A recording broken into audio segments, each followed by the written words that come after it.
Сайн байцгаана уу? Эрхэм үндэд үзэгчид сонсогчид та бүхэндээ энэ өдрийн мэндийг хүргэе. Улаанбаатар хот дахь Баян-Үйлгийн аймгийн нутгийн зөвлөлт санаачилсан Үлгий подкастын анхны дугаарыг та бүхэндээ хүргэж байна. Өнөөдөр бидний зочноор Гранд Медийн нэлгийн нуруу нугсын мэс заслын тасгийн эрхлэгч хангаа ухааны магистр Баваны Нурбек Монгол Улсын зан Бердмаратын цэрэг хөрөлсөн ирсэн байна. Өнөөдөр бидний ярилцах сэдэв бол нуруу нугсны өвчлөл түүнээс яаж урьдчилан сэргийлэх вэ? Ямар эмчилгээ тохиомжтой вэ гэдэг талаас нь ярилцахаар хөрөлсөн ирсэн байна. Ер нь Монгол болон Казак, Тува хэлэнд бол нуруу гэдэг үг бол зөвхөн одоо хүний нуруу биш тийм ээ. Олон талын утга илэрхийлдэг юм байна. Жишээлбэл хүний биологийн нуруу байна, амьдралын нуруу, уулын нуруу, байшингийн нуруу гэх мэт олон утгаар илэрхийлэгддэг юм байна. Жишээлбэл одоо Казак хэлэнд бол Тавдай бол Тагдаранба Моёнба гэх мэтээр байгалийн бат бөх байдлыг бас илэрхийлж байна. Тэгээд Каяндагта сар бэрмэ гэх мэтчилэн өргөн утгаар бол одоо нуруу гэдэг үгийг ашиглаж байгаа юм байна. Эхний асуултаа одоо би өнөөдрийн маань гол зочин Нурбекээс асууж байна. Энэ савлаг баялагтан бас гэж хэлдэг. Манай их спортч төржийн насыг төржийн бас жаргалн энэ ертөнцийн төмөн жаргал нь түүний дотор эрүүл эмхийн жаргал ингэж болдог тийм ээ.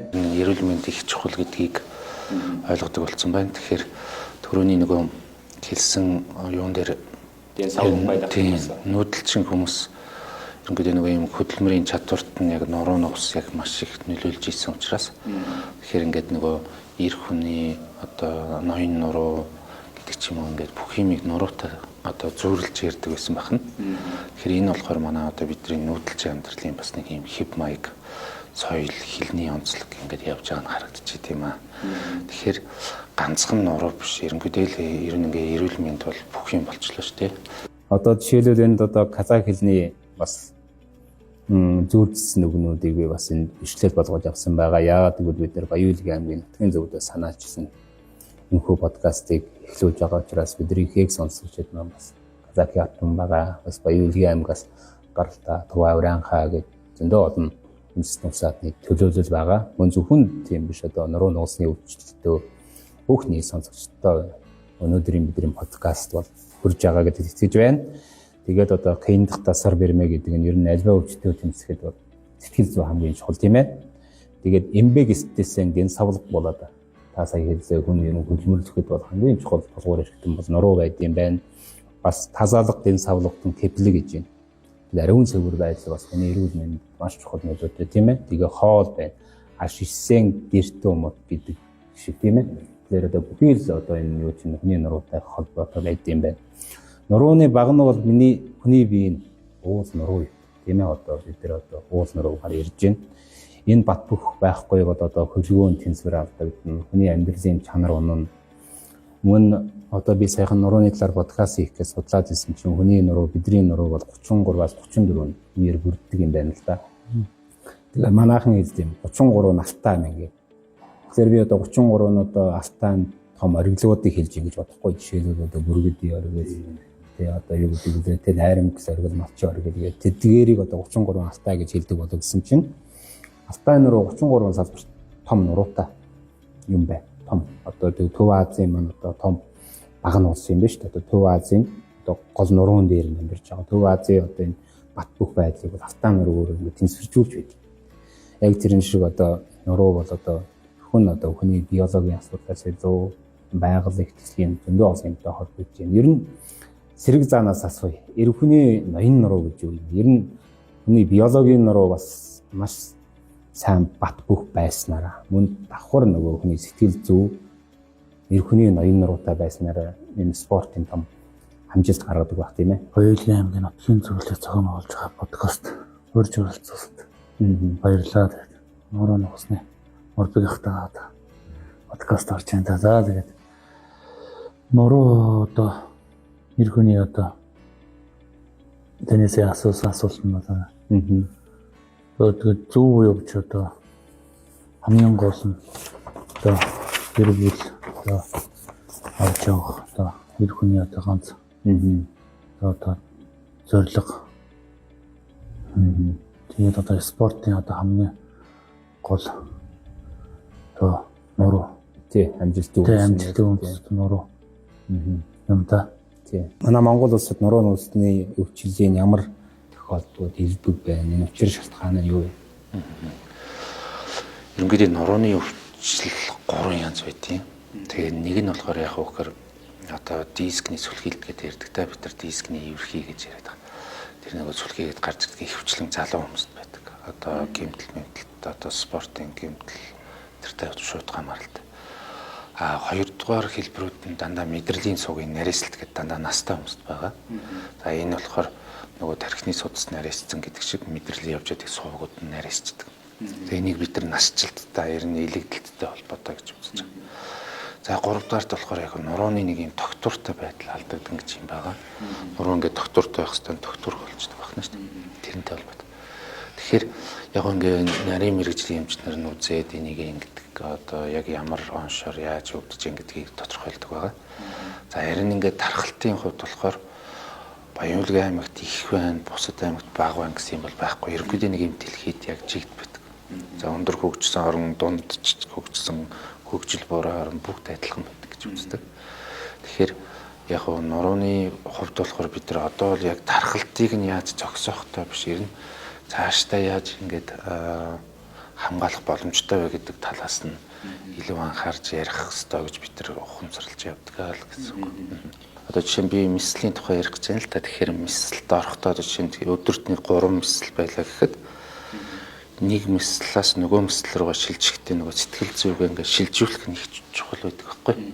Жишээ нь ингээд нэг өвчтөнгийн дарагдал нь нэг өөр шүү дээ мэдрэлийн дарагдал. Нөгөөхнийх чинь нэг өөр. Тэгэхээр бид нар энийг дөрвдөө орно гэж ярьд юм л та.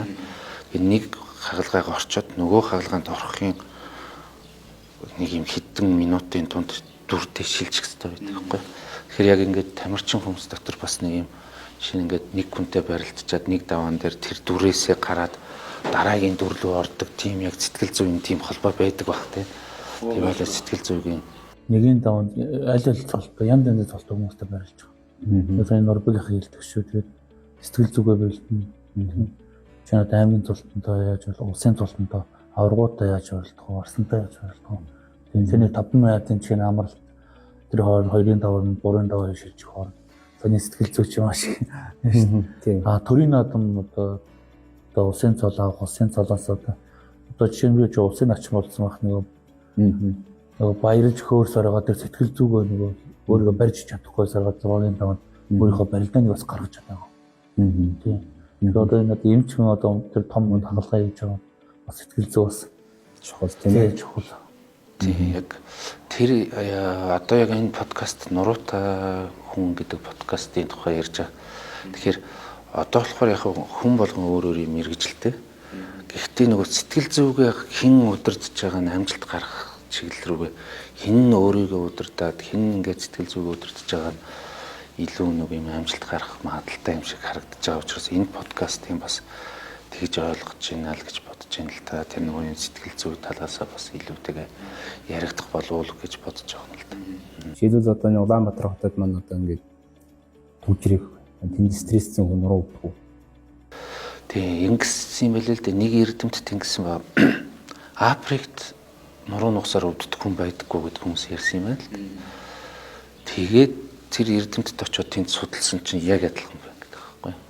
Гол нь нөгөө юу болоод байна вэ гэхээр одоо нөгөө онцлогоо сайжраад тэгээ хүмүүсүүдийн өөртөө анхаарал тавьдаг нь сайжраад ихссэн юм шиг санагдаад байна. Дээрээс нөгөө сошиал медиа юмнууд нь ингээд нөгөө мэдээлэл сайтай, солилцоо сайтай болоод тэгээ ихссэн юм шиг санагдаад байгаа болохоос ерөнхийдөө л дээрвж ч гэсэн байсан, одоо ч гэсэн байгаа ийм асуудал байгаа. Тэгэхээр одоо бол энэ нөгөө юутай одоо стресс тэр нөгөө төгжрөл эдэртэй холбоотойгоор стресс ихсэнтэй холбоотойгоор жишээ нь өвдөлтийг бага өвдөлтийг илүү одоо дундаж зэрэгээр мэдэрдэг гэдэг тал дээр нь нөлөөлдөг болохоос яг стресс нь өөрөө яг нурууны өвчнгийн шалтгаан болно гэдэг бол яг мэдрэх тал дээр нь бол илүү гэж үзээд байгаа маа. Тэгэхээр стресстэй хүнд бол мэдээж нурууны өвдөлт арай илүү өвдөлтөг мэдэрдэг юм байна. Одоо жишээлбэл нуруунд бол 56 төрлийн булчин байд юм байна л да. Хүний булчин ингэж стресстгээр хүний булчин өөрөө ингэж яадаг чангардаг гэхгүй ингээд хөрмөс татна гэдэг нь шүү дээ манай хүмүүс тий. тэрэн шиг тэр нь бас нөлөөлдөг байх тийм ээ. Тийм нөлөөлдөг. Ерөнхийдөө нэг хүний чинь нэг юм өмнө бид нар нуруу тарих гэд хувааж ирдэг байсан бол сүүлийн чинь хуваахаа болчихлоо шүү дээ. Бүх нэг юм сул одоо индивидуал гэж хувь хүн гэдэг утгаар нь нэг хүний хувь хүнээр нь гэж авч үздэг болж байгаа байхгүй. Стрессэж барилдахаар амжилт гарах уу? Ууралж бухимдээж барилдахаар. Тэгээд одоо нөгөө сая нурдгийн чирсэн стресстэй одоо барилдвал амжилт гарахгүй л дээ. Стрессээс болж бас алдаа бас их гарах бас. Тэгээ хайрцсан бас нөгөө тамирчинтайгаа стрессж байж заримдаа уунах магадлал. Ямар нэгэн бэртэл хэмтэл аав бас асуудалд орно. Аль болох түрүүний нөгөө сэтгэл зүгөө тайван байлгаж одоо өөрийгөө бариад сэтгэл сургуультай хийж өгдөг амжилт гарна да. Та тэгээд бага насндаа ер нь нурууны эмч болъё гэж боддог байсан уу? Манай гэр бүл бүгд эмч хүмүүс байгаа. Тэгээ яг эмч болъё гэж боддог байсан 7 дугаар ангиас эхлээд. Тэгээ яг энэ нурууны эмч болно гэж ерөөс төсөөлж байгаа. Нэг юм төсөөлөөгүй гэж байгаа ясаа. Тэгэхээр мэслийн эмч болсны дараа нота манай Анварын нота эмч маань талигаач тэгээд намайг дуудаад за чи нэг юм тархины мэслийн эмч болвол яасан юм бэ гэдэг юм санал тавьсан. Тэгээ би нота эмчийг дагаад яг энэ одоо тархит нурууны усны салбарт орж ирсэн байдаг. Нурууны салбарт ороход хамгийн одоо болсон хүн маань одоо Анварын нота эмч маань ингээд чиглүүлж өгсөн. Тэгээ насан туршдаа баярлж явдаг да тэр хүнд. Ер нь нурууны эмчил ер нь тамирчдад бас их байдаг. Тийм ээ, яагаад гэвэл одоо энэ биеийн хүчний спортоор хичээж байна. Тийм ер нь танд одоо таны эргэн тойронд тийм тохиолдлууд байна уу? Манай үндэсний хүчүүд. Үндэсний хөлт одоо юу нэ үндэсний хөлтөө спортод хамгийн гол одоо бэртлүүдийн нэг нуруу одоо бэртчихвэл ямар ч одоо амжилт гаргах чадахгүй. Тэгээ одоо хамгийн одоо жишээ шүрмэс төрөний шүрмэс татах хурцлын л нурууны мэдрэлтэй зүг даах тийм хамгийн гол. Одоо бид чинь нөгөө нурууны булчин чинь бас нуруугаа бас сайн барьж идэг. Тэгээд бэлтгэлээ халь одоо жижигэн шиг бэлтлүү бид барилдах авдаг л да гар хуруу. Тэнгүүтээ одоо нуруу бэлтгэлээ хийхгүй хэд хоног завсарлаад очиход буцаад нөгөө өргөдөж ингээ өргөхээр нурууны хүч маань суларсан байдаг.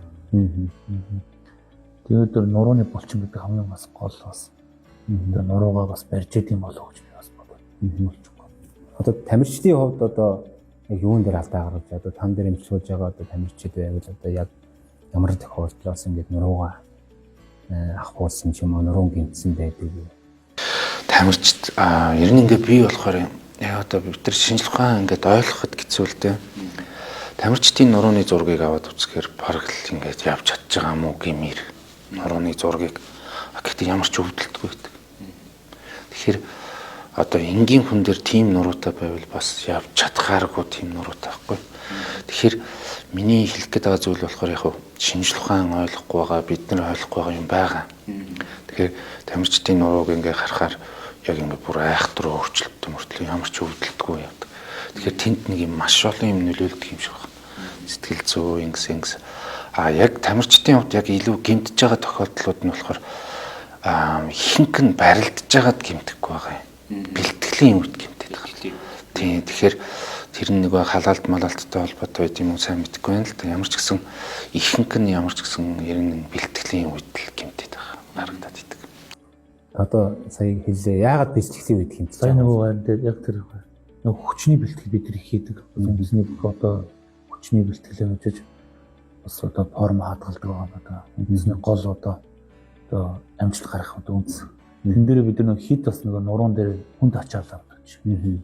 Одоо нөгөө төмөр өргөх явцдаа суултаа буруу техникээ буруу игээд нурууныхаа одоо дисгийг одоо бас гэмтэх. Нөгөө түрүүний тэгээд нөгөө яг тэр нөгөө бэлтгэл нөгөө жижигэн шиг бэлтлүүд авангуудаа буцаж нөгөө өргөжсэн жин дээр очих гэхээр нөгөө буцаад өргөх гэхээр бэлтгэлдээ буцаа орох гэхээр нөгөө өргөж чаддгүй. Тэр яг нөгөө нурууны сул гэдэг суларсан үед ачаал авч чадахгүй.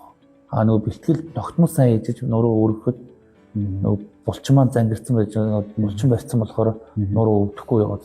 Тэгээд буцаад нөгөө жоохон бэлтгэл аваад дахиад нөгөө өргөх гэхээр нуруу маань даахаа барьсан. Энд нурууны хараа гатгаж байгаа юм шиг санаа. Олон хүнийг үзэж байхдаа ийм л байгаа юм л. Бид нар ингээд дасгал гэдэг зүйлийг ингээд турахын тулд гэдэг ч юм уу эсвэл тамирчин хүндэл хийх ёстой гэдэг ийм ойлголт байгаа. Тэгэхээр хоол идж байгаатай адилхан хүн болгон өдөрт 30 минутаас цаг орчим дасгал хийх ёстой гэдэг байхгүй юу? Тэгэхээр бид нар ингээд жингээ хасахын тулд дасгал хийгээд байна шүү дээ. Тэгэхээр энэ зайлшгүй зүйл байх хэрэгтэй байхгүй юу? Хоол идж байгаатай адилхан зайлшгүй дасгал хийх ёстой. Хүн болгон заавал спортын хүн байх албагүй бүгдээрээ. Тэгэхээр бидний нэг соёл болохоор нэг одоо ах уу амьдралаасаа болоод игдэг ч юм уу тэр ирнэ ингээд яахаагүй. Заах. Гэхдээ бидний амьдрал яг амьдарч байгаа одоо тэр суурс амьсгалтай тийм одоо морин дээр мотоцикл дээр ундаг том газар нутагтай гэдэг утгаараа гинтл аваар усалд орох магадлал нь их байгаад болохоос биш яг тэр тийм түүнээс яг тэр юунаас болоод яг мориноос болоод диск нь болохоо үйцэн гэдэг ч мотоциклээс болоод диск нь болохоо үйцэн гэдэг юм бол ер нь ховор байдаг. Яг ерөнхийдөө олон юм нийлж жагаад нурууны өвчнгийг бий болгодог байхгүй. Ганцхан нэг юмнасаа бүрддэггүй гэсэн үг тийм ээ. Одоо яг миний бас нэг ойрын хүмүүс бас байна л да. Нөө бэлтгэл хийдэг. Зүгээр энгийн хүн. Бид тэр бол спорт юм хүн өдөр болгон бэлтгэл хийж байна. Тэгэхээр нөгөө нуруу нь ингээд өгдөөд ингээд янз янз энэ тэр өгдөөд байна. Одоо спортоор ингээд хичээлээд ингээд хөлс хагаа саяны нурдаг юм чи хэлдэг шиг хөдөлгөөн хийнгүүт нөгөө өвчнгүүд нь энэ тийм өвчнгүүд нь байна өөр ингээд тэгээд авахгүй өвдгөө байна. Спорт гэдэг нь багаас нь бид нар ч одоо би 13 наснаас спортыг одоо барилдаж үгийг одоо сонгоод одоо дуртай болоод дурлаад ингээд хичээж байгаа одоо бид тэр одоо яг хажууд маань байсан юм ингээд жин бас чухал юм. Тарагдаад ихээр бас нөгөө нуруу их бас өвддөг юм шиг. Тийм. Хөдөлгөөн хийгээд ирэнгүүт нөгөө сайхан одоо нөгөө хурданд молоод жин татаад нуруу хөдөл одоо өвдгөө байцсан. Тэр одоо спорт хичээлэл одоо өглөөний 30 минутыг өөртөө бас зарцуулах хэрэгтэй. Нурууны өвчин зөвхөн одоо нуруугаар шалтгаалдаг юм байна шүү дээ. Яг ийм ба өдөр тутам ажиллаа хийж байгаа хүний нуруу өвдөнгүүтээ нэг ажиллаа хийж чадах болчт юм байна л да. Тэгэхээр нэг талаас өвдөлт, хоёр дахь талаас бол нөгөө яг өдөр тутмынхаа ажиллаа хийж чадахгүй болчхоор эмчд ханддаг. Тэр утгаараа дэлхийд яадаг вөхөр одоо шиг ханиалгаад, халуураад, уушууны зөөрүүд гэдэг нэг юм хоолой өвдөд гэдэг зөөрийн дараа нурууны зөөр ордог байхгүй. Тэгэхээр тийм тэрийг түгээмэл байдаг. Тэгээ түгээмэл эмчд хандж байгаа хүмүүсүүдийн юм. Тэгэхээр жишээ нь ингээ бид нар өвдөг өвдлөө гэхэд за тэгж жаад гайг болж нүц гэдэг нэг тисэд яваад идэг. Нуруу өвдөхөр шууд ханддаг юм байна л да. Тэр чинь нөгөө шууд амьдралын чанарт нь шууд нөлөөлж байгаа юм. Тийм баа учраас тэр утгаараа нөгөө бүртгэгдэхтэй одоо 2 дугаар байранд нь орж ирж идэг байхгүй. Одоо аль хэсгийн хэлэв гэмтэж байна. Одоо сая бид нар бүслэн 34 үегээд ярьсан шүү дээ. Тэр L4 5 L5 1 гэдээ ярьдаг л да. Тэр нөгөө бүслэгийн хэсгийн юуны хэсэг. Тэг хамгийн доотлын нуруу илүү багад идэг. Ийм. Одоо нуруу татлаа гэж яриад байдаг шүү дээ манайхан. Одоо тэрийг шинжлэх ухааны ажилтнаар юу гэж тайлбарлах вэ? Одоо нуруу татан гэдэг нь одоо минийхээр одоо нэг юм татсан шиг л бодогдоод байгаа шүү дээ. Тэр нь мөрс нь орогдож байна гэмтэж байна ямар ч юм. Тэг ерөнхийдөө ийм ба нуруу татан гэдэг маань биш үү? Альва нэг гэмтэл үүсгэр хүний бие өөрийгөө хамгаалаад татчих байгаа байхгүй. Хөдөлгөөнийг хязгаарлаж байгаа. Тэгэхээр тий булчинд чангараад татчих байгаа байхгүй. Тэгэхээр нуруу татлаа гэдээ яриад байгаа нь ямар нэг юм гэмтээд тэр хөдөлгөөнийг хязгаарлахын тулд хүний бие өөрийгөө хамгаалж байгаа хэсгийг нуруу татлаа гэдээ яриад байгаа байхгүй. Тэгэхээр энэ ихвчлэн зөөлөн эдийн гэмтэл байдаг. Одоо тэр дискний урагдалт шүрмэс булчингийн гэмтэл гэдэг ч юм уу ийм байна байхгүй. Зөөлөн. Одоо нөгөө бүгчүүд чинь нөгөө наадмын бэлтгэл мэтэл гардаг. Тийм. За тэгээд сайлах бороо энэ бэлтгэл хийж одоо янз нуруу татчих. Яг саяны шиг. Тэгээд бид нар чинь юм л за нуруу татчлаа гэж багшаасаа чөлөө гуугаад нөгөөч бариулдаг. Тэр одоо зөв буруу гэж байна. Тэгэхээр ерөнхийдөө тэр яг ямар тохиолдолд аюултай байдаг вэ? Ямар тохиолдолд байдаг вэ гэхээр урт хугацаанд өвдөж ивэл. Хөл рүүгээ ингэж өвдөж ивэл аюултай. Хөл рүүгээ ингэж төрж ивэл. Тийм мэдрэл таагаад өвдөж ивэл. Тийм. Түүнээс нуруу татах болохоор байдаг. Тэрийг өөрийнхөө аргаар ингээд ямар нэг эмчилгээнүүдээ хийгээд ч юм уу зөөлөн бариамаараа хийгээд ингэж болно зөө тавилах юм. Жишээлбэл би бас нэг нуруу өвдсөн түүх байд юм надад. Нэг 5 кг-ийн ачаа өргөөд ингэ шидэдсэн юм аа. Тэгсэн чинь дараачийн ачаа нь 20 кг ирсэн юм байна. Тэрийг нөгөө хөнгөн гэж бодоод гів гинт авсан чинь хүнд байсан. Тэгээд нуруу өвдчихсэн. Ийм тохиолдлууд их илүү байд юм. Тэр нь одоо яг нурууны юун хэмтэж юм бэ? Тий, биомеханик гэж танай салбар чинь биомеханик ярьдаг тий. Да саяны хөдөлгөөн баггүй. Тий, хөдөлгөөн гэдэг та уян хатантай хөдөлгөөн одоо дотоолын надад спорт. Одоо нөгөө юм спорт одоо юм өргөддөг барьдаг хүн чинь өөрийнхөө зөв техник байгаа даа шүү дээ. Яг тэрнтэй адилхан ачааг ингэж өргөддөг зөв техник байдаг байхгүй. Одоо тий. Тэгэхээр тэр 5 кг-ыг 20 кг-ыг 5 гэж андуураад ингэж өргөхдөө. Саяны зангирал явчих жоохгүй шүү таних тэр ачаалал гэсэн. Одоо заримдаа ингэж нэг алхаж явснаа одоо нэг дэг бинт доош уруудсан газар тийшээгээ бас ингэ гიშгэ хүмүүс нурууд бас юу гэж байна. Ер нь нурууны энэ таних болохоор их нарийн юу юм байна тийм ээ салбар юм байна. Энэ нуруу нугасны одоо гол хэмтгэлийг одоо нэсэл хийх юм шүү дээ. Хүний нугас одоо маш эмзэг хэрэгтэй шүү дээ. Нугасыг одоо шинжлэх ухаанаар оруулж байгаа юм байна. Баггүй л дээ. Энэ ийм байгаа да. Гол нэг одоо бид нар тэр чухал байгаа нэг 3 зүйл байгаа. 3 зүйл шүү. Нэгдүгürt бид нар тэр эмч нар нурууны өвдөлтийг яг хаанаас ирсэн бэ гэдгийг олох хэрэгтэй. За 40 газраас ирж болно. 40 янз онж тавигддаг байна шүү дээ. Тэгэхээр яг аль хүн дээр аль нэ гэдэг нь чухал. Хоёрдугаарт хуучин болон насыг дагж гарч ирсэн өөрчлөлтийг ялгаж сурах хэрэгтэй. Хүний насыг дагаж үрчлээ сууж байгаа шиг бас тодорхой хэмжээний өөрчлөлтүүд ордог байна шүү дээ. Тэгэхээр тэр өөрчлөлтийг өвчин гэд үзчих бас болохгүй тэр чинь насыг дагсан.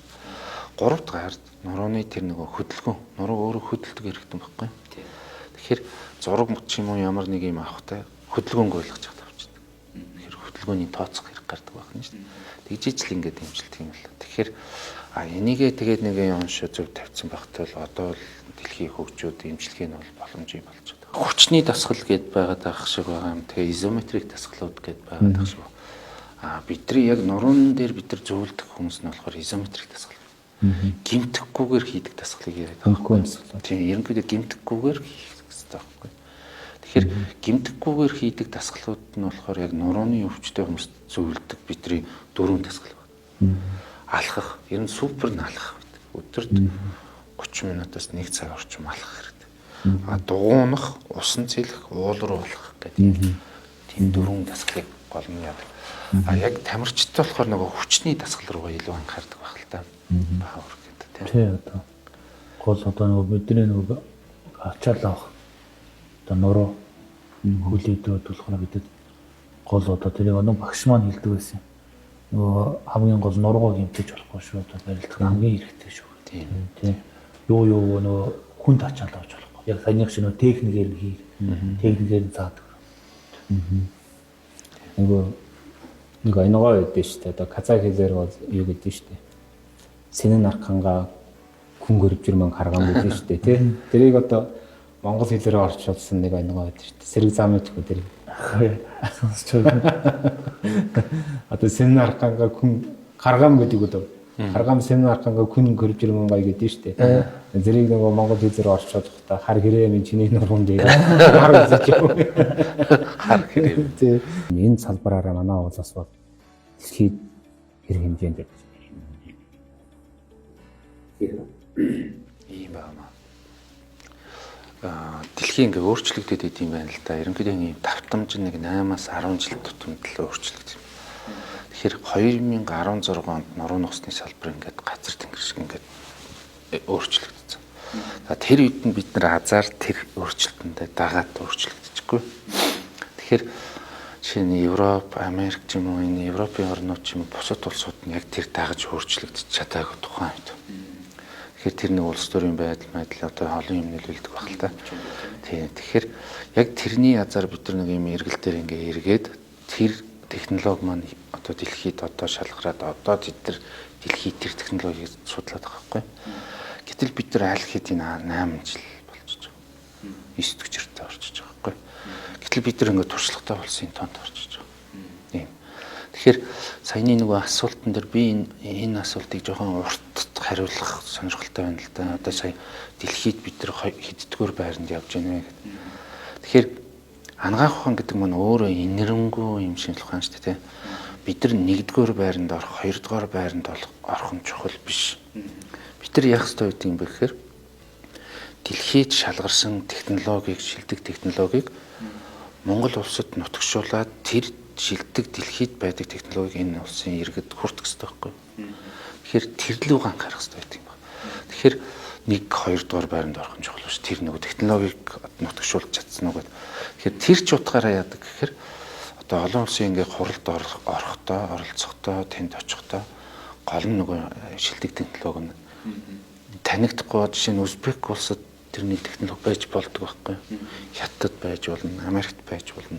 Ингээд тэр улсын л тэр технологиг л авчруулад нутагшуулах нь л чухал. Тэгэхээр миний дүгнэлт болохоор хэлэх гээд байгаа дүгнэлт болохоор Монгол улс одоогийн байдлаар нуруу нугасны шилдэг технологиг нутагшуулсан одоо улс дэлхийд ингээд тэргүүлж явж байгаа улсуудын нэг нь болсон. Тэгэхээр энэ чиглэлээр бид нар 8-аас 9 жил баг нийтдээ 13 жил энэ ажиллагаагаа явуулчихж байгаа байхгүй. Тэгэхээр маш олон юм нөлөөлд юм байна тэр. Гол хүчин зүйл нь юу нөлөөлж байна? Жишээлбэл одоо нэг үе бодвол одоо Монгол улсад мөнгө гэдэг яриаг бол тэр зам эрүүл мэндийн салбартаас ярих боломжгүй тийм ээ. Одоо ард иргэдийн хийх хүмүүс одоо нуруу нугасны өвчтөй байхад засгийн газар мөнгө гэдэг ярих. Гэтэ энэ мөнгө бол гаргаж болно. Одоо дэлхийн том технологи хөгжсөн улс орноос аппарат худалдаж ирж болно.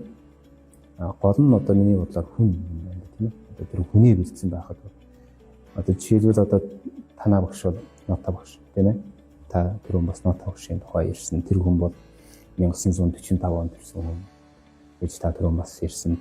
Тэр хүний одоо бас олон жилийн хөдөлмөрийн үрдүнд та бас тийдээ. Тэгээд одоо ингэж бас Монгол улс маань бас дэлхийд бас нуруу нугасны мэслэлаараа бол тэргүүлж явж байгаа юм шүү дээ. Тэгэхээр хүн мөнгө тасгал байна. Энэ одоо мөнгөтэй улс их байна шүү дээ. Тэр юмыг аваад гол нь яг энийг одоо би яг тайлбарлаж чадахгүй ингээд нэг менежмент маягийн юм нэг юм зохион байгуулах байт юм байна л. Тэгэхээр энэ Жигүр Гранд группийн тэр гранд мэдээллийн Баттөр ерөнхийлөгч маань тэр нөгөө юг маш их нарийн хардаг. Тэгээ мөнгөтэй хүн их байгаа. Бүгдээрээ л нурууны имлэг байгуулж чадахгүй байвал чадахгүй байхгүй. Тэгэхээр тэр нэг юм жижиг нэг юм нав хов зохион байгуулалтын тал дээр яг эмч хүн гарахгүй энийг бол эмч хүн бол гарахгүй. Нэг юм зохион тийм нэг баг болж тэгдэг нэг юм зохион байгуулдаг нэг юм байгаад байгаа байхгүй. Тэгэхээр тэр хүн ингээд баг болгож бүх хүнийг ингээд тэгээд одоо чинь мань мэд чинь жоохон хаалгаа хийгээд өнгөрөн штэ бас хүн юм чинь ингэж явд юм байна штэ. Ингэж явд юм байна. Нөгөө ах цахаа алдна ингээд тэгнэ. Яг ингэ явж итэл чинь нэг юм дохио өгөөл 90 бөндөө жагсаал тэгээ ингээ буцсул тавьж агаад дахиад ингээд тэр болгоныг чинь удирддаг юм байна. Тийм.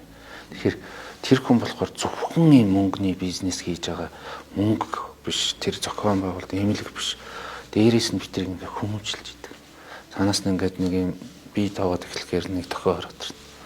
Тэгээд тэрийг хүртэл ингээд баланслж явдаг. Тийм. Сая бид нэр Баялгийн аймгийн нутгийн зөвлөлөөс одоо ийм подкаст хийгээд нөр Facebook пэйжид зарж ирсэн. Зарж гэжтэй мэдээлэл оруулсан. Тэр хүмүүс бас манай үзэгчид сонсогчид бас харсан баг. Тэгээд над руу хүмүүс холбогдож байгаа. За Норвегийн чирч оролцох юм байна. Тэгээ яасан гэсэн чи би ингээд нурууны өвчтэй юм аа. Нуруу өвдөж идэг. Нуруугийн хчид энэ чи тэрийг хэлээд өгөөч. Ингээд байгаа байхгүй юу? Одоо жишээлбэл та бол өдөр болгоно одоо мессежтай өгөн ингээд танд бас олон хүн зарлахаар басах боломжгүй тийм ээ. Ер нь тэгэхээр одоо нуруу нөвдлөө гэхэд одоо хэн нэгнэр залгах нь нэг зөв юм. Ер нь яавал зүгээр. Эхний яг дис дараагаар нь та яг тэр хүмүүст юу гэж зөвлөх вэ? За харин ийм ба нуруу өвдөөд 3-аас дээш сар өвдчихвэл эсвэл нэг газараа дахин өвдөд явбал за давтамжтай гэсэн үг л. Ийм байвал эмчт хандах нь зөв. За тэгээ эхлээд эмчт үзүүлнэ. Тэгээ MRI гэдэг зураг авдаг, тэгээ онш гардаг, ингэж явдаг гэсэн. Тэгэхээр Хүмүүсийн айгаад байгаа нэг зүйл нь баг нуруу өвдөхөөр л бүгдээрээ хагалгаанд орох юм бодоод байхгүй. Тэгэхээр нуруу өвддөг хүмүүсүүдийн 95% нь хагалгааны бус аргаар эмчлэгдэх бүрэн боломжтой. Зөвхөн 5% нь л хагалгаанд ордог байна шүү дээ. Тэгэхээр эхлээд тэр айх сандрах юм бол огт байхгүй. Зүгээр ирээд үзүүлээд тэгээд зөвлөгөөг аваад тэгээд тэрний дараа гам дэглэм гэдэг юм байхаа тэрийг нь бариад явах юм бол ямар ч асуудал. Одоо бол юм хөгжчихэд байгаа. Одоо тэр нөгөө юм айдаг өвчин биш болчихж шүү дээ. Тийм. Би сая бас энэ нуруу нуусны өвчлөлийн талаар юу судалгаа хийж байхдаа дэлхийн нэг 2-р дайны дараа Германы нэг эмч бол нөгөө нуруугаар гэмтсэн сэргүүдийг хог хаягдал гэж үздэг байсан юм. Яагаад бол бусад эрхтэн гэмтвэл тэр сэргүүдийг эмчлээ дахиж дайнд явуулах боломжтой. Нуруугаар гэмтсэн хүмүүсийг чинь дайнд явуулах боломжгүй болчихдог. Тэгэхээр тэднийг нөгөө хог хаягдал гэж үзээд өксөр хайчихсан. Тэр Германы эмч нь өөрөө ингээд тэр сэргүүдийг ингээд эмчлээд хөдөлгөөний саслт хийсэн юм. Тэд нар тэгээд ингээд ажиад хахад бас сэтгэл зүгээр хунаацсан. Яагаад гэвэл нийгмийн оролцоо байхгүй учраас тэдний дунд ингээд тэмцээн зохион байгуулж гисэн байна. Эхний удаа ингээд харагддаг тий. Хойд ядаж одоо тэр дараачийн дайнд нь бэлтгэжсэн юм юу гэсэн тийм зорилготой. Тэр нь явсаар байгаад одоо бидний энэ паралимпийн хүнсийг тавьсан юм байна. Анхны паралимпийн наадмын хэрэгэд 1960 онд зохион байгуулжсэн юм. Энэ сонирхолтой мэдээлэлүүд байна. Ингээд нуруу нуус гэдээ яриад байгаа болохоос бааш олон өвчин байгаа даа шүү дээ. Тэгэхээр гол нь л ер нь л тэр одоо юмыг ингээд дүгнээд ирэхэл сэтгэл зүйг л удирдах нь л чухал болчиход байна шүү дээ. Тамирчдын хувьд, эмч нарын хувьд. Одоо та бол сэтгэл зүгээ яаж удирдах вэ? Нөгөө нэг түрүү нөгөө ярьсан усын ач холбогдоход нөгөө сэтгэл зүгээ бариагүй тулд одоо дараагийн 5 тэр барилдааны гаргаж чадаагүй. Тэгэхэд одоо дараа Монгол Улсын зам болохдоо одоо сэтгэл зүгээ одоо бүр гэр бүлээсээ одоо хүртэл ингээд нөө зөвлөгөө аваад за сэтгэл зүйчд очиод бас зөвлөгөө аваад өөрийгөө бэлдэж Монгол Улсын зам их сэтгэл зүй тийм чухал баярлж хөөжсэн бол одоо дараагийн 5 оноо төвлөрж өөрсдөгчөө бодож одоо ямар нэхээ бодож өөрийгөө бэлдсэн дээ. Тэгэхээр сэтгэл зүй одоо тийм чухал. Тэгэж одоо баярлж хөөж нас чинь болчиход баярлж хөөжсэн бол одоо зэн зам болохдоо 50 байж өөрийгөө бэлдэж.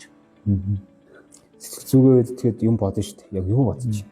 За нөгөө одоо даваа дараагийн даваа гэж одоо даваагаал бодондоо одоо тэрнтэй одоо барилдах одоо яаж барилдах вэ? Ямар хон хийх өөрийгөө бэлдэн дээ. Сэтгэл зүгээ барихгүй би яаж хохирох вэ? Тэгээ сэтгэл зүй барихгүй бол нөгөө төрүүлж бодсноос буруу гэдэг байхгүй. Тэгээ одоо дараагийн оюухан урдтай тий үйлдэл би одоо чинь одоо 5-ын даваанд начингийн даваанд барилжсэн би 6-гийн даваанд гарцгийн даваанд гарцсан явж байгаа байхгүй сэтгэл зүй тийм. Тэгэхээр тэрийг одоо барьж түрүүний сэтгэл зүйч тэр одоо очиж тийм үү тэр бүлийн тэнхээ ярилцаж. Миний хувьд болохоор чинь ингээд сая бид нэг хагалгаанаас нөгөө хагалгаанд шилжих үед богино хугацаанд ингээд өөрийгөө нөгөө толгоогоо дахиад нэг юм төвлөрөхгүй бол дараагийн хагалгаач хэцүү болчихдог байхгүй. Удаашраад нөгөө хөдөлгөөн чинь бид тэр нэг ёсондоо яадаг вөхөр толгой дотор тэр нөгөө мэдрэлийн дарагдалтыг 3D-гээр төсөөлдөг гэсэн. Төсөөлөөд тэргээ хийдэг байхгүй. Тэгэхээр тэр чинь өөрөө 8 мм-ийн зайд байгаа нугасны хажуу талд байгаа нугасыг ийш тийш нь татаж болохгүй маш нарийн юм байгаа шүү дээ. 8 мм гэдэг одоо бидний нэг диаметр нь тийм жижигхэн газар одоо хагалгаа нь болохоор 1-2 мм-ийн зайд явагдаж байгаа. Тэн дээр гар чинь яаж хөдөлгөөс хамаарат тэр хүний амьдрал нөлөөлөх гэдэг шүү дээ. Тэгэхээр хурдан шилжих хэрэгтэй болдог. Тэгэхээр миний яг гоо ингээд одоо олон жил ингээд хийгээд сурсан нэг зүйл болохоор гараа ингээд хийдэг гэсэн. Гараа мэдрэхгүй. Гэхдээ энэ нэг юм зүгээр анхаар төвлөрөхөд хэрэгтэй байгаа юм л. Тэгээ ингээд гараа ингээд хийдэг гэсэн. Хүмүүс нөгөө хагалгаагаа бэлдэж яхад би ингээд гараа ингээд зогс.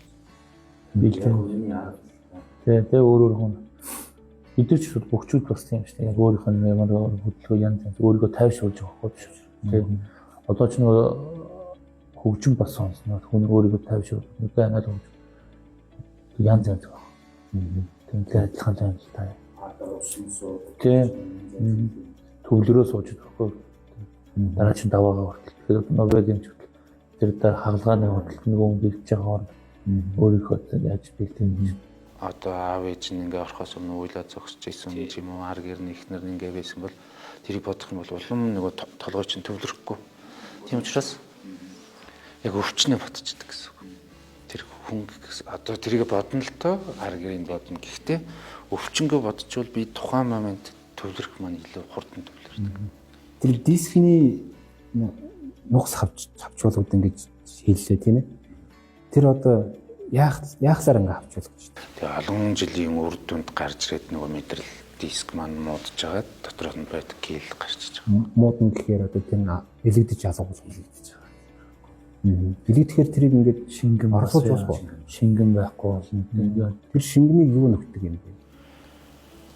Тэжээлийн яриад байна уу те? Тий одоо тэр хүний нурууны одоо тэр зөөлөн эсвэ шүү дээ эсвэ шүү. Тэрийг одоо бид нар хайрлахын тулд яг яах хэрэгтэй юм бэ? Хоол дэжээс шалтгаална. Ерөнхийдөө нэг юм 90 тамхи татахгүй байх хэрэгтэй. Тэгээд алхалт. Алхаж явах хэрэгтэй. Тий, тэгэл бол. Ер нь ингээ миний хэлээд байгаа зүйл болохоор турамхай хүнч дасгал хийх гэдэг. Тий. Ер нь хүн болгон дасгал хийх гэдэг байхгүй. Энэ бол зайлшгүй зүйл. Ер нь өөртөө зөөрүүлээд эсвэл 1-2 км ч гэсэн алхахад тэр нуруу гэдэг гол одоо эртлээс одоо өөрийгөө хамгаалж юм л гэсэн. Одоо дасгал хөдөлгөөн хийснээр Зүгээ доктортой байх тэр стрессийг стресс багсан гэж байхгүй шүү дээ. Энэ нийгэм юм чинь стресс бол. Тэр стрессийг яаж даван тулах уу гэдэг л асуудал байхгүй. Стресс бол багасахгүй байхгүй. нэг өдрийн хэдэн хугацааг дасгал хийж өнгөрөөж одоо өдөр болгон бэлтгэл хийдэг. Одоо 7 хоног хагас процент хөргөнд зааландаа барилдаг. За хүчний бэлтгэл бол 3 өдөр 7 хоногийн 3 өдөр хэдэн цагаар хийв.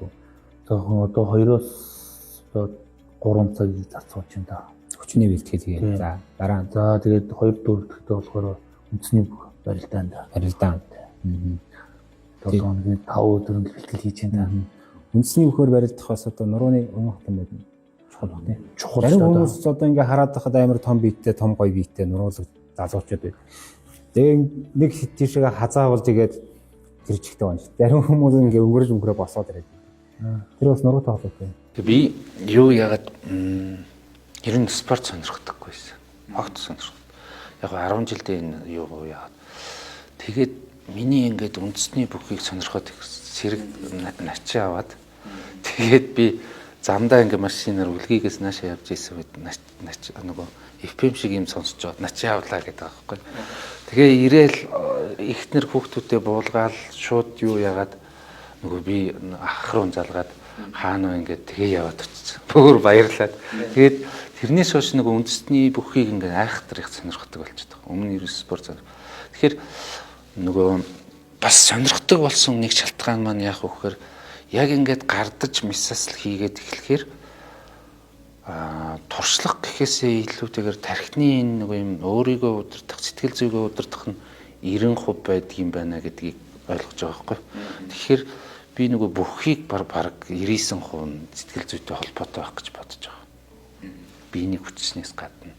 Тэгээ спорт бол асар их тийм сэтгэл зүйгөө удирддаг ухаан байна. Та юу гэж бодож тэгээ яг тэр их нөгөө дөрөвний өдөр баярлаа тэр өөрийгөө сэтгэл зүгээр удирч чадахгүй байсныг буруу болж дараагийн даваандаа одоо бид чинь 365 он төрөний бас нөгөө Норвегийн чинсэн нөгөө нэг баг гэж би ганцхан байрлалч миний ард гэхэд чинь одоо гэр бүл тэгээ намайг одоо дэмждэг одоо ард өмнө нутгийн зоолон тэ надад маш том хариуцлага байгаад байдаг. Тэгэхэд би тэр нөгөө сэтгэл зүгээр бэлдэж чадахгүй тэр баярлаж явсаар хагаад дараагийн даваандаа өөрийнхөө одоо алдааны гаргаж чадахгүй унжсэн. Одоо ингээд тэр даваагаа одоо ингэ буцаа эргээ харахаар яг одоогийн сэтгэл зүгээ одоо зөвхөн цолоо хариулахын тулд өдөр болгон одоо сэтгэл зүгээ бэлдэж амжилах. Яг тэр 99% гэдэг сэтгэл зүгээс шалтгаална.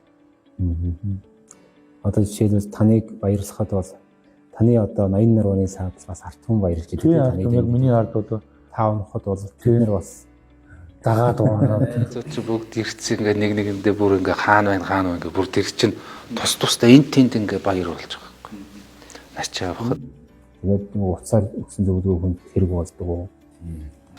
Тэгэхээр яг гоо аль болох ингээд хүн яг өөрийнхөө эрүүл мэндийн төлөө цаг гаргаж юу яах нь зүг гэж бодоод байгаа. Тэгээ имрэг ахуулаад эргэж ирээд уулзах, уучлах зөндөө олон газрууд байна л та. Тийм. Тэгэхээр яг өөртөө хайртай байх хэрэгтэй. Тэгээ хайртай байхыг эхнээс нь дасгалаас эхлэе.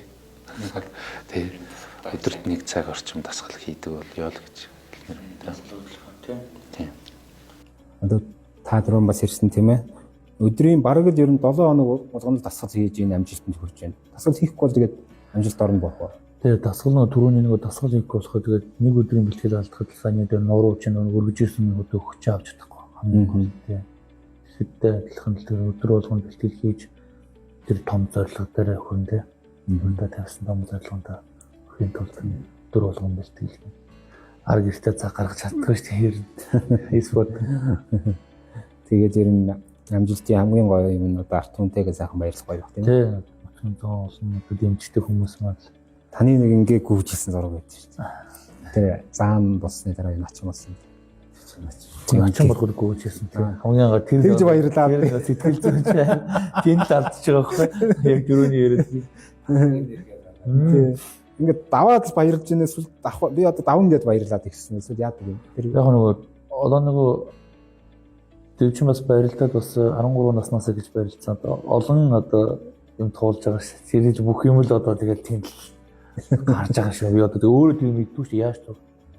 Хамгийн гоё нэг дөнгөж тэгээ туг тойрж ирээд сууж ах бүрэн төгс аврах хэлчихсэн.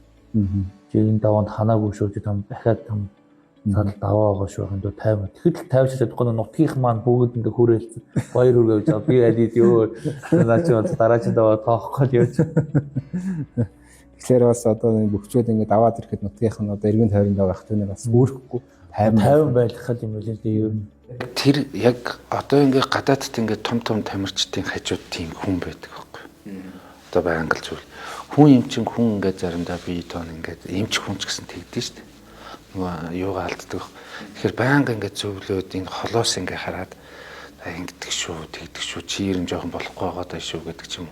Ингээ нэг юм зөвлөдөг хүн байвал. Начид одоо хажуугаар өнгөрөөж бүрэн төгс авраг зүгээр тэр хэл зур хийлж байгаа байхгүй. Наа хүүхд 50 байлгаараа дараагийн даваа байгаа штэ гэхэд бид чинь дүгүнтэнд баярлцсан нутгийн зам одоо намайг дэмждэг хүмүүс гэх үүдэнд баярлцсан гэж тэр үгөөс амар өссөн багц. Ер нь тэгэхэд 50 байж байгаад дараагийн даваа бодсон бол. Тэгэхээр ер нь манай подкастыг үзэж байгаа бас үзэгчид анхаарах хэрэгтэй юм тийм ээ. Одоо бид нар наадмыг бол би ер нь зурагтаар шууд дамжуултыг үздэг л дээ. Тэгээд тухайн аймагаас начин гарахад гарлаа гэхэд туг дайраад авахд тэндээс хүмүүс ирээд тэрвэрээд нөгөө хүнийг чинь баг ингээд нөгөө сэтгэл зүйн байдлыг нэгдээ хайж байгаа юм тийм. Та яг төгсөөд аль улсад очиж сурсан бэ? Тухайн улсад очиж сурахад манай энэ нурууны улсны салбарын юу та яг юу гэж бодож ирсэн бэ? Жишээлбэл одоо тэр сурсан газраас очингуудаа манай салбар тухайд ямар байсан бэ? Яг тухайн үед минийх чинь Солонгос төгсөн л дээ 2012 онд 13 он хүртэл. Тэгэхэд тэр азар нэг юм сургуульд сурдаг ирэх аваад тэгээд тэр Солонгост мастер класс гэдэг яар тийм л та тийм хоёрхан хүн байт. Нэг нь болохоор Тайландын тийм хааны юмч байт юм л. Тайландын хааныг хариуцдаг тийм нуруу нугсыг хариуцдаг юмч. Тийм төгсөж исэн мөлий. Хоёр дахь нь би. Тэгэхээр тэр нэг юм аз таараад тийм юм болсон л доо. Тэгээ яг мэдээж дэлхийд номер 1 улс болохоор Солонгос нуруу нугсны салбараар. Тийм.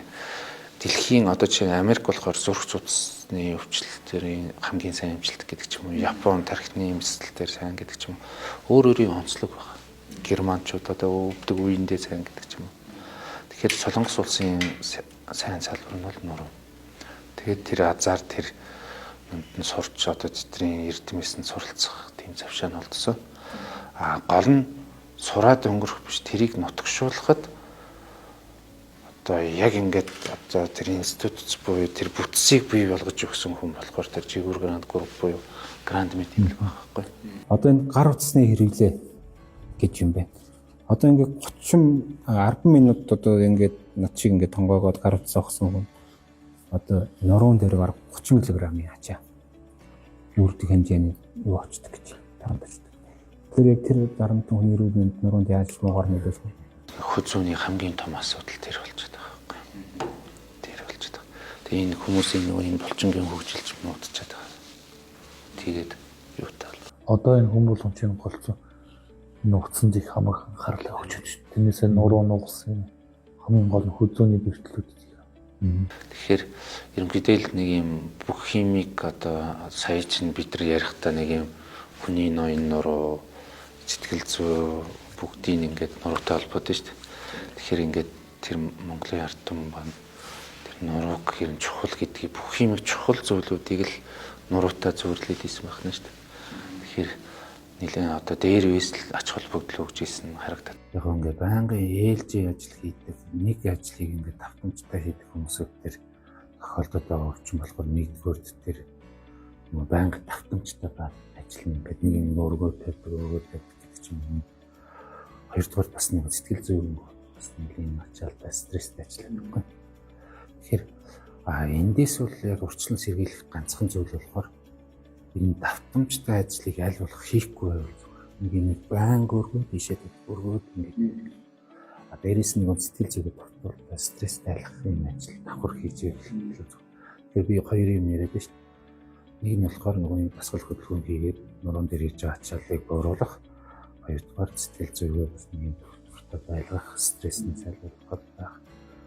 Тэрийг контролдох удирдах тийм байвал хоёр юм байвал илүү өрчлөн цэглэж чадна л. Одоо нөгөө бид нар чинь спорт өдөр болгон өдрөө бэлтгэл хийж юм гэсэн шүү дээ. Байнга давтамжтай байгаад тэнгүүтээ өөртөө нэг өдөр ч юм уу ингээд хоёр өдөр ч юм уу ингээд чинь амралт бас заримдаа ингээд гаргаад дараа чинь тэр ажлыг хийхэд илүү гоё ирч хүчтэй очдог юм. Тэгэхээр саяны дээр нормыг чи ярьж байгаа яг тэр мөнхийн нэг дасгалыг хийгээд байвал тэр чинь бэлтгэл яг авахгүй шүү дээ ачаал. Тэгээ тэнгүүтээ тэр амралт нэг өдөр өөртөө амралтыг гаргаад өдөөгээд очих юм сайхан өдөөгээд очихад буцаад ирэхэд тэр хүч улам өчтөд очдог. Танаа спортын салбарт бол тийм байгаа тийм. Одоо хоосон чиглэн гэж бүр ордон шүү дээ спортод бас. Оюуны бүтээл чинь бас хоолны тэглэмтэй холбоотой байна. Тийм.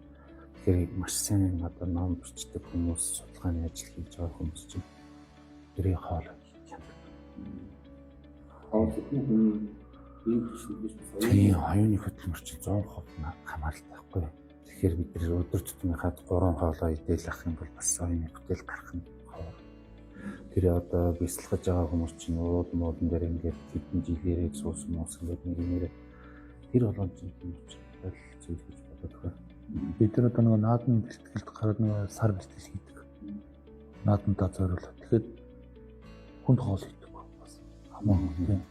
Би ч одоо ходоод гиз янз ажиллуулж байна. Тэгэнгүүтээ одоо гурилтаа шүл сайхан тийм. Тэгээ хоёрдугаар хоолоо бас яг харуул цагаар таруул. Тэр талаадлаа. Бас тэр бие бэлт чинь тархиа бас яг сайн яртай адилтай. бид нар бодохдоо өчигд бол мах сайн идэх тэр бүх махыг хийжсэн мах сайн идэх хэрэгтэй. Би бас нөгөө сая бодлоо нормалч нөгөө мөр бүх хоёр адилхан гэдээ ярьдаг шүү дээ. Тэгэд бас эмчнэр бас яг тэгж хоол бас хамаагүй мэдхгүй юм шүү бас өөрийгөө бас бэлдээд. Тийм. Хортон морийн сайхтай бол хоол юм. Тийм. Тэгээ явж ингээд бүгд явж ямар ч төрөл ингээд яг нэг ер нь шиг юм ингээд тийм. Сая ингээд би бодлоо санаудахаас ингээд бас хамаагүй бас юм ингээд өөрийгөө тааруулж юм гэж. Бүгд бид нар чинь бас яг тэр гол юмдаа бас тэр наадамдаа зориулахын тулд өөрийгөө одоо хамаагүй хоол хүнсүүдээ гаднаас одоо авчиж байгаа бас хамаагүй идэхгүй. Би чинь баялагч чадахгүй чааш баялагч нороо гэхэд гацчаад байна. Бүхийн тухай асуухаар яг баялагч явчих гад. Яг нуруу дээр болохоор чааш задарч чадахгүй болж байна. Энийг үстэй гацчаад байгаа байхгүй хамгийн гол нь. Тэр нурууны тухай тийм харин тийм гол нэг яг гацч хязгаарлалт мэдхгүй болохоор яг нэг. Гэтэ ер нь бол ингээд таны байгаа байдаг энэ амжилт гэдэг юм бас утаагаар байна. Тэр утгаараа бид нэр таны харин яг спортын нэг яг нэг өөрөө явчихсан болохоор нэг нуруу дээр гацчаад чааш явъя. Би ч нөгөө гэрээс гарахтаа өчтөр ч нөгөө орно гэж хэлсэн. спортын тухай спортынхаа тухай ярих юм байна гэдэг амар ирсэн. Нуруу холоогооч гацчаад яг одоо аль ч төрлийн спортоор юм хичээлэхэд ер нь бол муу юм гэж ер нь сонсогдох тий. Заавал тэр амжилт гаргах шаардлага байхгүй.